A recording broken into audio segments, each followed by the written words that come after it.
안녕하세요. 이명현입니다. 코스모스에 대한 지금 강연이 계속 이어지고 있는데 이제 드디어 그동안은 코스모스의 이제 배경이라든가 거기서 나오는 것들 제가 해부해서 해체해서 다시 이렇게 키워드로 말씀을 드렸는데 이번 시간부터 나머지 시간은 이 코스모스 책의 요약이랄까요? 네. 그렇게 해서 여러분들이 책을 읽는데 좀 도움을 드리는 식으로 시간이 짧기 때문에 제가 모든 강의를 다 할 수는 없고요. 그러니까 어떤 키워드를 중심으로 해서 조금씩 요약해 보는 그런 시간을 하겠습니다. 제 1장 코스모스의 바닷가에서라는 제목으로 되어 있는데요.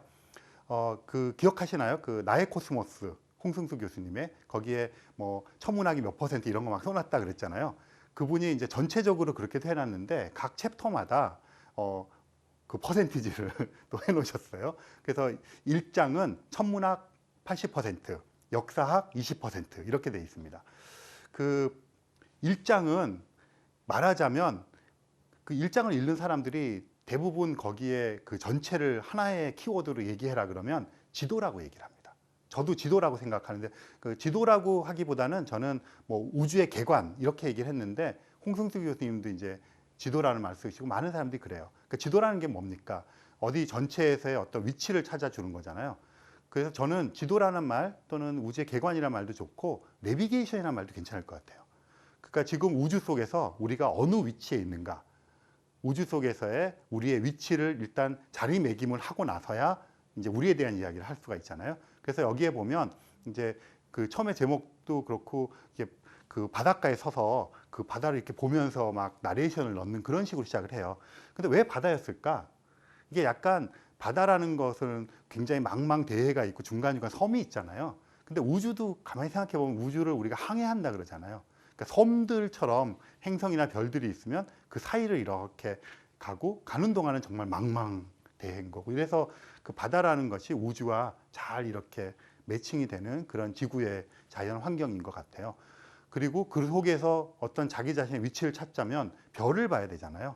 옛날에 별을 보고 그것으로부터 자신의 위치를 찾아가고 이런 일도 하지 않습니까? 그래서 이 첫 번째 1장에서의 키워드는 마땅히 이제 지도 또는 내비게이션 또는 이제 영어로 맵 이런 게 돼야 되고, 결국은 이제 여기서 나오는 이야기들이 우주에 이러이러한 것들이 있고 이렇게 되고 지구는 어떻고 태양계는 어떻고, 그래서 쭉 한번 이제 우주를 개관합니다. 개관한 다음에 우리들의 이제 위치를 하는 거죠. 그러니까 이런 방식이 전 되게 좋다고 생각이 되고, 여기서 또 한 가지의 키워드는 우주를 이렇게 보여주는데 우주를 보는 방식은 여러 가지가 있잖아요. 지구 안에 앉아서 누워서 하늘을 쳐다보는 겁니다. 그러면 이제 하늘이 돌죠. 그렇게 천동설이 되는 거죠. 하늘이 돌고 있고, 그러니까 그걸 바라보면서 저렇게 드넓은 우주에서 우리는 어디에 있을까? 이렇게 자리매기를 하는 방법도 있고요. 또 한 가지는 밖으로 나가는 겁니다. 나가서 밑을 내려다보는 거죠. 그래서 이제 바깥에서 이렇게 전체를 개관해서 보는 거죠. 이 코스모스 첫 장에는 그런 것들이 이렇게 섞여서 왔다 갔다 합니다. 우리 자신을 지구로 밀어 넣었다가 끄집어내어서 지구를 바라보라고 얘기하고, 이렇게 하면서 지구라고 하는 위치를 굉장히 객관적으로 자리매김을 하려고 하는 그런 역할을 아주 충실하게 해주는 것이 1장에 나타나는 일인데요. 이 1장에서도 보여주는 것이 우주를 개관하지만 통상적으로 하듯이 그런 것이 아니라 우리의 위치를 갖다 놨다가 빼놨다가, 사실은 우리가 일상생활에 나갈 때 그런 거시적인 것을만 하게 되면 또 당장 앞에 것들 처리해야 되잖아요. 그러니까 그런 것들까지 저는 정교하게 고려된 것이라고 생각을 합니다. 그래서 1장은 그게 되게 중요하고요. 또 한 가지 이 1장에서 놓치지 말아야 될 부분이 있는데 사람들이 많이 놓치는 부분이 있어요. 도서관 이야기가 나옵니다. 왜 갑자기 이 우주를 개관하다가 도서관 이야기가 나올까 해서, 실제로 많은 사람들이 제가 이제 코스모스 책 읽기를 하고 강연할 때 키워드가 도서관이라 그러면 다 도대체 어디 도서관이 있지? 막 이러시는데, 오히려 저는 우주의 개관이나 지도를 빼버리더라도 여기다 도서관을 넣어야 된다고 생각하는 사람 중에 하나예요.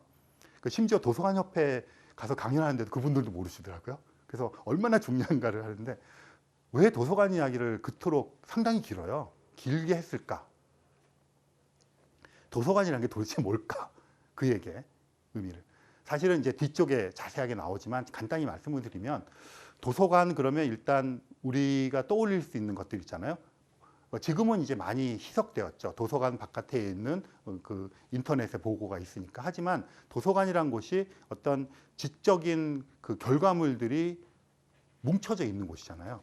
그러면 우리가 우주 속에서 어떤 시공간 속에서의 우리의 위치 같은 것들을 물리적으로 자리매김을 했다면 또 한편에서는 우리 자신의 중심을 잡아주는 어떤 것, 지적인 행위를 할 수 있게 하는 어떤 것의 중심은 뭘까? 여전히 도서관인 것 같아요. 왜 도서관이라고 하는 것이, 여기 보면 이제 도서관, 옛날에 제일 유명한 도서관이 알렉산드리아에 있었다는 없어져 버린 도서관 있잖아요. 그 큰 도서관에 있었고, 그 얘기 중에 정말 저는 감동적이었던 게, 그 도서관에서 그때는 이렇게 막 죽강 같은 데 막 수고를 했잖아요. 파피루스라고 하는 거. 그러다 보니까 이게 지금처럼 막 찍어내서 수천 권을 만들 수가 없는 체제니까 어떻게 했냐면, 상선들이 들어오거나 이러면 가가지고 책을 거의 압수하다시피 빌려온다 그래요. 그리고는 그거를 다 필사를 합니다. 그리고는 돌려줘요. 그리고 그걸 권장하죠. 그래서 그걸 다 모아놓은 거죠.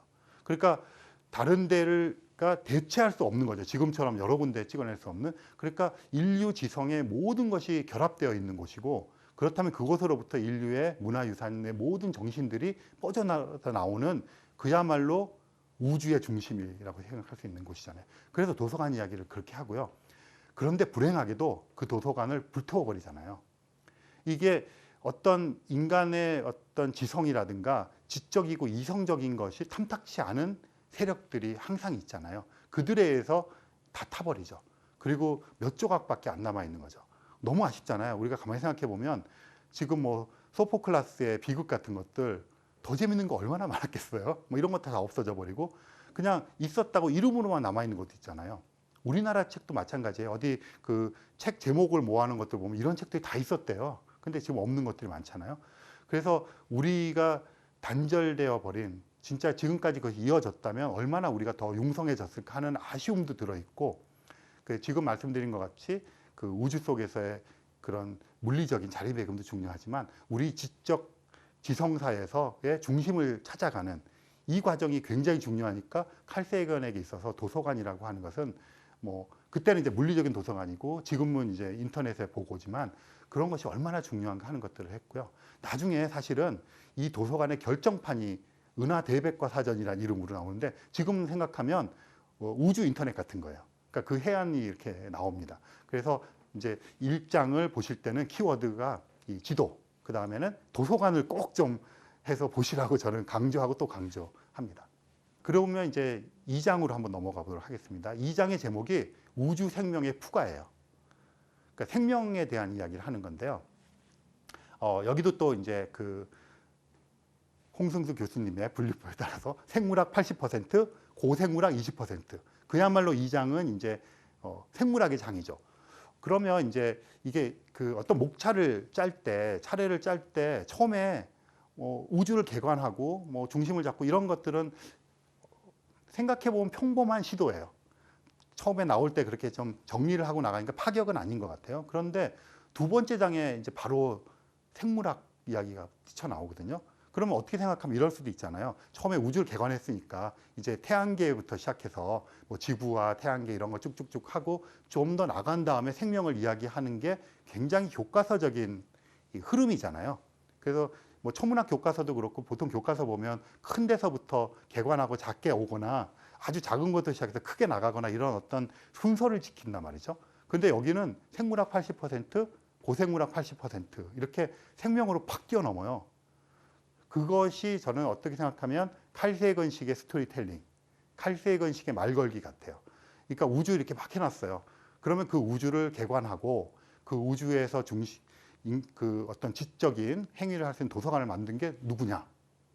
인간이지. 인간은 뭐냐? 생명이잖아. 이 이야기를 하고 사실은 진화 이론에 대한 이야기를 이 장에서 합니다. 그런데 칼 세이건식의 이제 스토리텔링이 되게 재밌는 것이요. 이제 몇 번 제가 반복하셔서 어떤 얘기 하실지 아마 짐작하실 것 같은데 처음에 12세기에 일본 사무라이 이야기를 꺼냅니다. 사무라이 전설. 12세기입니다. 12세기. 어떤 전설이냐면 그때 이제 일본 사무라이 시대라는 거 이게 막 영주들이 있고 해서 항상 혼란스러운 전쟁의 그런 시기잖아요. 그러니까 크고 작은 어떤 세력들이 전쟁을 하고 싸움을 해서 한쪽이 이제 몰살당하고 막 이런 것들이 있잖아요. 근데 12세기고 거기에 뭐 왕이라 그럴까요? 영주라 그럴까요? 그게 뭐 굉장히 꼬마 아이, 뭐 10살, 뭐 12살 그러면 항상 그런 식으로 내세워 놓고 막 세력 다툼 하는 거잖아요. 그런 이제 그 아이이자 왕이라고 칩시다. 왕이 있어요. 그리고 다른 세력이 있어서 이제 이쪽을 쳐부수고 자기네가 이제 패권을 잡으려고 하는 것이죠. 그래서 전쟁이 일어나면 한쪽이 이제 몰살 당하는 거잖아요. 그래서 그 꼬마 왕이 할머니와 이렇게 더불어서 바다에서 죽죠. 그리고 그 왕을 지지하던 그 이제 그 사무라이들 무사들이 또 다 당연히 죽죠. 단지 궁녀만 살아남았다 그래요. 한 500명, 50명 등 궁녀 살아남는데 그 궁녀들이 살아서 할 수 있는 일이 뭐겠습니까? 그러니까 정말 비참한 세월을 보내면서 그 지역의 어부들한테 몸을 팔면서 근근히 이어가면서 이런 전설들이 계속 내려오게 돼요. 되게 슬픈 이야기인데 그런 이야기를 막 해서 좀 후련하게 만들어 놨어요. 그런 다음에 느닷없이 어떤 그 개 옆으로 막 기어가는 그 개에 대한 이야기를 꺼냅니다. 그 마을에서 그 어부들이 이제 개를 잡아서 팔 거 아니에요. 그런데 등껍질의 모양이 지금도 그 지역에서는 사무라이의 얼굴을 닮은 개들이 잡히는 거예요. 뭐 하다못해 이렇게 과일도 좀 사람 닮거나 이러면 이거 먹기가 좀 꺼림직하잖아요. 그래서 이제 그거를 안 먹고 놔주고 그게 되게 유명한 그런 마을이 있는 거예요. 그러면 왜 그랬을까? 칼색은 생각을 해보는 거죠. 그랬더니 이런 거죠. 옛날에 그러면서 이제 이 전설과 엮어서 그 이제 그 뭐라 그럴까 이렇게 억울한 혼이 그 속에 녹아 있어서 그 차마 떠나지 못하고 개의 등껍질에 사무라이의 모습으로 나타났다. 뭐 이런 게 이제 전설이고 신화인 거죠. 뭐 그랬을 일 없겠죠. 그러면 왜 그 지역에서만 해필이면 그런 얼굴 모양을 한 등껍질을 가진 개들이 나오느냐 이거죠. 그걸 살펴봤더니 이런 겁니다. 그것을 어부가 잡아요. 밋밋한 등껍질도 있었고 그럴 거 아니에요. 약간 사람이랑 비슷한 것도 있고 사람이랑 똑같은 것도 있고 그러면 밋밋한 애만 잡아먹는 거예요. 마음이 편해요. 그리고 닮은 애는 놔주죠.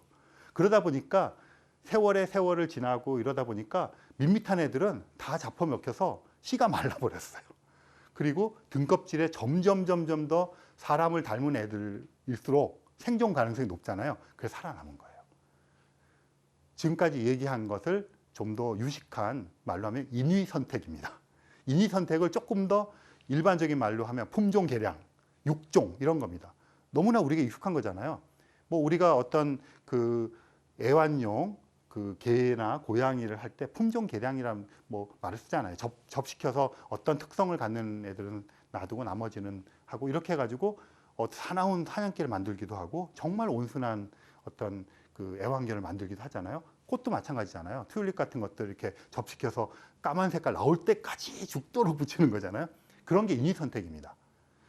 이 대상이 되는 생명체들은 인간에 의해서 인간이라고 하는 그것을 선택하는 주체에 의해서 강제로 선택당해서 결국은 그렇게 되는 거잖아요. 지금 아까 개 껍질은 또 마찬가지죠. 이게 인위 선택인데 자연 선택이라는 게 진화 이론의 핵심 중의 핵심입니다. 진화를 시키는 동력이 자연 선택이거든요.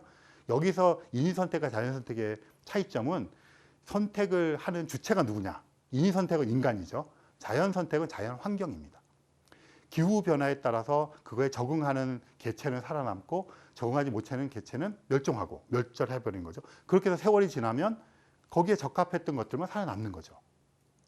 그런 과정을 통해서 진화를 하는 겁니다. 종이 진화의 진화를 거듭하는 거죠. 그러면 이제 이렇게 되는 겁니다. 이게 칼 세이건이 스토리텔링을 하면서 왜 느닷없이 12세기의 전설을 끄집어냈냐 하면 사람들이 그 전설 보면서 슬프기도 하고 아 그래 막 이렇게 이야기에 녹아드는 사이에 인위 선택에 의해서 결정됐다는 걸 그냥 과학적 사실로 받아들여 버렸어요. 그러면 약간 진화론에 거부감 있는 사람도 그냥 그렇게 해온 게 진화된 거잖아요. 그리고 자연선택 얘기를 딱 꺼내서 다윈 얘기를 막 꺼내니까 어영부영하다가 그러다가 이게 진실이네 하고 받아들일 수밖에 없는 거죠. 그러니까 처음부터 다윈의 자연선택의 핵심적인 메커니즘은 자연선택이야. 그리고 자연선택은 개체군이 있는데 그 군에서 50대 50으로 있던 등껍질 사람 모양 밋밋한 것도 있었는데 세월이 지나다 보니까 얘네들이 살아남아서 이렇게 됐어. 이렇게 말하는 거 하고 지금처럼 얘기하는 것하고 일반 사람들의 이렇게 문턱을 낮춘다거나 이런 거죠. 이런 것이 곳곳에서 나타나고 있어요.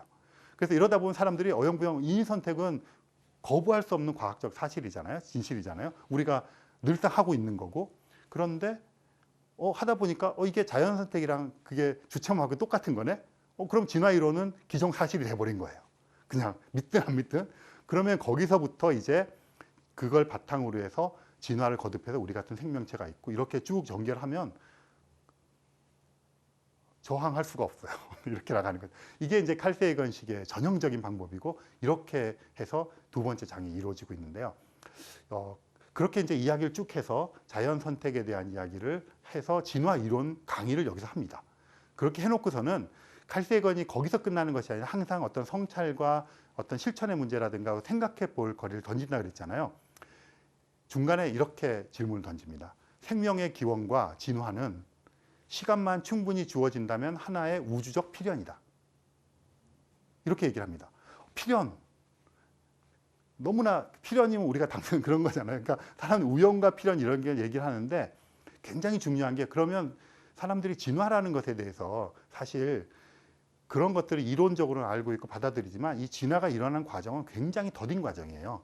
인간을 예를 들면 우리가 호모사피엔스잖아요.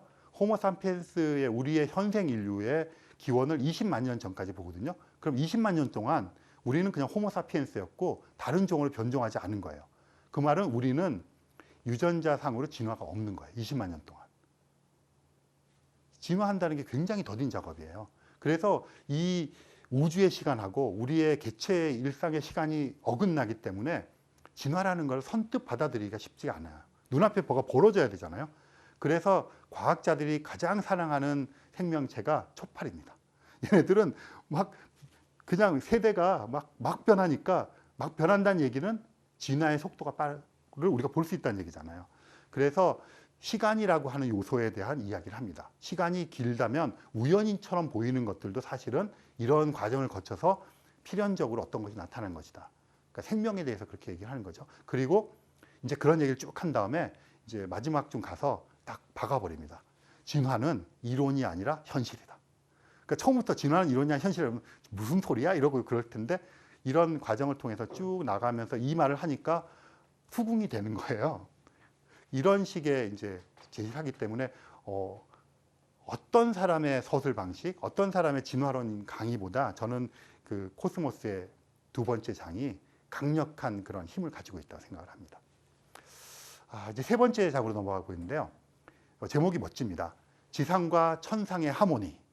지상과 천상의 하모니. 그러니까 지상과 천상의 하모니. 그러니까 뭔가 있을 것 같은데 여기도 이제 또 보면 천문학 90%, 고대사 10%. 여기는 언제 어떤 내용이냐면요. 천상과 지옥의 하모니라 그랬잖아요. 천상과 이제 그런 거 이제 따로 나누는 것들인데 예전에 그러니까 우리가 이제 지금은 지구가 우주의 중심이 아니라는 것을 알고 있어요. 배워서. 근데 중심인 것 같아요, 느낌에. 그리고 사실은 다 사람들이 자기를 중심으로 사고하기 때문에 모든 사람들은 천동설주의자다. 본성적으로 그렇게 말을 할 수도 있는데 어쨌든 우리는 학습을 통해서 대대로 인지를 통해서 지구가 우주의 중심이 아니라는 걸 알고 있어. 해가 떠서 지는데 우리가 사실은 돌고 있는 거래요. 그런 것도 배워서 알고 있어요. 제가 대학원생 때 이야기인데요. 석사 과정에 이렇게 여러 명이 같이 쓰는 이제 그 연구실에 앉아 있는데 어느 날 그 초등학교 근처 초등학교 여자아이가 찾아왔어요. 5학년이었던 걸 기억해요. 오더니 이렇게 막 머뭇거리더니 제가 제일 만만했나 봐요. 제 앞으로 딱 오더니 저한테 물어보는 거예요. 아저씨 그러더니 기분 되게 나빴어요. 아저씨 그러더니 저도 뭐 20대 그 청년이었는데 그러더니 지구가 둥글다는 증거를 좀 알고 싶다는 거예요. 그래서 이제 알고 있는 거 있잖아요. 저 수평선을 봐라. 돛대가 이렇게 올라오지 않느냐. 뭐 이런 거 있잖아요. 그런 걸 이제 얘기를 했어요. 그랬더니 아니래요. 그게 아니라 선생님이 숙제를 내주셨는데 그런 거 말고 직접적인 증거를 찾아오랬대요. 그래서 이제 제가 알고 있는 지구가 둥글다고 하는 것을 저도 이제 배운 것들을 최대한 많이 얘기했는데 이 아이를 설득하지 못했어요. 얘가 되게 고지식한 모범생이었던 것 같아요. 그래서 선생님 말을 철떡같이 믿고, 아니 천문학 전공하는 대학원생 말을 믿어야지. 뭐 그래가지고 대책이 없는 거예요. 그래서 이제 달래고 달래 안 돼. 옆에 있는 친구 불러서 했는데 정말 얘는 지금 뭐가 되는지 만나보고 싶어요. 정말 올곧은 모범생 여자아이였는데 설득이 안 되는 거예요. 그래서 저희가 내일 다시 와라. 그러면 우리가 이제 그 다음날 왔는데 얘가 친구들을 여러 명 데리고 왔어요. 우리는 밤새도록 생각했는데 생각해낼 수 있는 게 없는 거예요. 그래서 봐라, 아폴로 8호부터 가고 17호까지 이렇게 사람들도 타고 갔다 왔는데 지구 찍으니까 동그랗지 않든 눈으로 봤냐는 거예요. 그럼 눈으로 본 사람은 아폴로 우주인밖에 없는데 내려올 수도 없고 또 이제 평행선을 긋는 거예요. 그래서 너 일식 월식 이런 거 알아? 안 돼요. 근데 본 적이 없대. 자기 눈으로. 그래서 이제 작전을 바꿔서 짜장면을 사줬어요. 먹이고 이제 저희 이제 연구실 위에 있던 천문대 올라가서 달도 보여주고 이제 마음을 해서 타협을 했어요. 타협을 해서 보내. 그때 생각한 게, 그러니까 그게 사실은 제가 과학 커뮤니케이터가 되는데도 큰 역할을 했어요. 이 꼬마아이 하나를 제가 설득을 못 시키는 거예요. 물론 걔가 특별한 아이였어요. 그렇게 올곧고 선생님 말을 잘 듣는 모범생은 많지 않겠죠. 그렇게 되어서 사실 되게 자괴감도 있고 막 좀 그러면서 정말 열심히 설명을 했거든요. 그랬는데 결국은 생각해 보면 우리가 예전 사람들 생각했을 때 아니 이렇게 명백하게 우리가 태양 주위를 돌고 있고 명백하게 타원 궤도를 돌면서 공전하는데 이거를 몰랐단 말이야. 그 대단한 과학자들 이렇게 생각하는데 사실 지금도 그런 것들을 답을 알고서 얘기하기도 힘든 거잖아요. 그렇다면 이제 우리가 어떻게 해서 지금 우주를 지금처럼 이렇게 인식하게 되었는가 하는 것들을 좀 한번 살펴보는 것들이 되게 중요하죠. 왜냐하면 이것도 굉장히 좋은 스토리텔링 방법인데 보통은 이런 것들이 이제 인간의 우주 이해 역사라고 얘기할 수 있거든요. 천동설로부터 지동설로 어떻게 바뀌느냐 이런 얘기잖아요, 결국은. 그런데 그런 얘기를 처음부터 코페르니쿠스부터 시작해서 쭉쭉쭉쭉 얘기를 하면 그냥 교과서적으로 이렇게 흘러갈 것 같아요. 그런데 지금 칼 세이건 앞에서 두 개의 커다란 우주 전체와 생명을 빡 터뜨려 놓고 거기서 탄하나 있는 위대한 인간이니까 너는 이 정도는 이해해야 돼라고 팍 깔아놓은 것 같아요. 그리고는 우리가 생각하는 위대한 사람들, 코페르니쿠스, 갈릴레오, 케플러, 뉴턴, 티코 브라이 이런 사람들을 등장시켜서 그들이 얼마나 분투하면서 그 하나하나를 찾아내려고 했고 그들도 찾아내지 못하고 실패했는지를 보여주고 있는 거예요. 그러니까 천동설로부터 지동설로 오는 것이 되게 지난한 과정이기도 하고 그 와중에서 그들은 하나하나 꼼꼼하게 우리처럼 제가 대학원생이었을 때처럼 자기가 납득하고 설명을 할 때까지 자기 자신에게 끊임없이 질문을 던졌던 거죠. 그런 것의 결과물로서 우리가 지금 이렇게 세상을 개관하고 이렇게 할 수 있게 되었다는 걸 보여주고 있어요. 그리고 여기서 이제 그런 맥락에서 나오는 것이 그러니까 이제 결국은 이런 역사라는 것이 우리를 우주의 중심으로부터 점차 밀어내는 거잖아요. 밀어낼 때는 과학적으로 밀어내는 것이 더 단순하고 잘 맞는 것도 있지만 또 한 가지는 우리의 인식을 변화시키는 거죠. 우리가 특별하다는 것에서 평범하다는 것으로 가는 것이거든요. 그래서 과학자들은 이런 것들을 평범성의 원리라고 불러요. 그러니까 인간은 우리가 살고 있는 지구는 우주에서 특별한 것이 아니라 여러 가지 중에 하나다. 그러니까 점점 이제 외곽으로 밀리는 게 너무나 당연한 수순인 거죠. 그런 것을 코페르니쿠스 원리라고 불러요. 코페르니쿠스가 이제 천동설 그런 얘기를 했잖아요. 그래서 코페르니쿠스 원리는 쉽게 말하면 우주에서 우리는 평범하다. 이런 원리예요. 이것을 조금 더 요즘에 와서 더 확장시킨 게 우주 생물학적인 코페르니쿠스 원리라는 게 있어요. 생명에 대한 것을 할 때 우리 인간이 우주에서 특별한 것이 아니라 우리 같은 생명체는 굉장히 많을 수 있다고 하는 그런 이제 원리를 우주 생물학적 코페르니쿠스 원리 그럽니다. 그래서 이제 코페르니쿠스라는 단어가 나오고 코페르니쿠스 원리라는 단어가 나오면 이건 평범성의 원리고 그냥 보편성의 원리다. 우리가 특별하지 않다 하는 것을 이야기한다 하는 것을 좀 기억하시면 좋을 것 같고요. 너무 당연한 말이잖아요. 근데 이런 너무 당연한 말을 우리가 너무 당연하게 쓰기까지 얼마나 많은 과학자들이 분투했는가 하는 이야기도 여기 나옵니다. 그 중에서 이제 몇 가지 에피소드가 나오는데요. 이 장에서의 주인공은 케플러입니다. 막강한 사람들 있잖아요. 코페르니쿠스, 갈릴레오, 뉴턴, 그 티코 브라이라는 사람이 잘 안 알려져 있지만 사실은 엄청나게 중요한 역할을 한 사람이거든요. 케플러가 그 행성, 특히 화성의 뭐 역행 현상이라든가 화성의 타원 궤도 같은 걸 만들어낼 때 사용한 그 데이터가 다 티코 브라이로부터 오는 거예요. 그런데 여기서의 주인공은 케플러예요.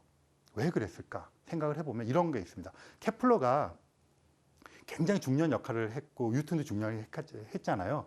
근데 사실은 케플러의 그 행성 운동 세 가지 법칙이 있어요. 뭐 타원 궤도 법칙 어쩌고저쩌고 막 이런 거 있잖아요.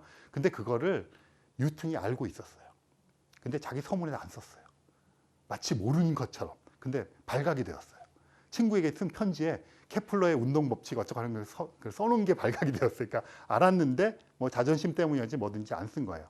그러니까 케플러의 운동 경험 법칙이죠. 경험 법칙이 있었기 때문에 뉴턴이 만유인력 법칙, 지금은 이제 보편 중력 법칙이라고 하는 그것을 알아낼 수 있었던 거고, 그 다음에 이 타원 궤도라는 게 제일 중요해요. 예전부터 그 코페르니쿠스도 지구를 중심에서 빼내고 태양을 중심에 놨지만 여전히 모든 행성들은 원궤도를 돌고 있었어요.